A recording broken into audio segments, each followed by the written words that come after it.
നമ്മളിന്ന് കാര്യം വല പിടിക്കാൻ പോവാണ്. ഒരാളൊരു കൂട്ടത്തിൽ കൂടിയിട്ടുണ്ട് കേട്ടോ. നമ്മൾ 80ന്റെ വലയാണ് ഇട്ടിരിക്കുന്നത്. പായലാറ് നമ്മൾ വല ഇടാറില്ലായിരുന്നേ. നമുക്ക് നോക്കാനായാലും കിട്ടുവാന്ന്. വലയുടെ തുടക്കത്തിന് മുഴുത്തൊരു എല്ലച്ചിൽ കിടപ്പുണ്ട് കേട്ടോ. നല്ല സൈസ് സാധനമാണ്. മുഴുത്ത മാത്രം നമുക്ക് കിട്ടും കേട്ടോ. 4 പേരിൽ വലിപ്പമാണ്.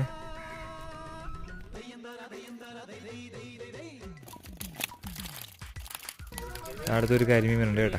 അത് അത്യാവശ്യം മുഴുത്ത കരിമ്പുള്ളതാണ്. ചാനൽ ഇഷ്ടംമാതിരി വീഡിയോ കിടപ്പുണ്ട് കേട്ടോ. സമയം കിട്ടുമ്പോൾ കയറി കാണണേ. വീഡിയോ ഒക്കെ ഇഷ്ടപ്പെട്ടാൽ സബ്സ്ക്രൈബേഴ്സ് അയക്കണേ. പിന്നെ നമുക്കൊരു കൂരിയാണ് വന്നത്. അത്യാവശ്യം സൈസ് കൂരിയാണ് കേട്ടോ. അപ്പോൾ അതിലും ചീഞ്ഞിരുന്നെങ്കിൽ നമുക്ക് ഇഷ്ടംമാതിരി മീൻ കിട്ടും കേട്ടോ. നല്ല വീഡിയോസൊക്കെ നമുക്ക് പുറകെ വരും എന്ന് പ്രതീക്ഷിക്കാവേ. വീഡിയോ ഇഷ്ടപ്പെട്ടാൽ ഒന്ന് ലൈക്ക് ചെയ്യണേ.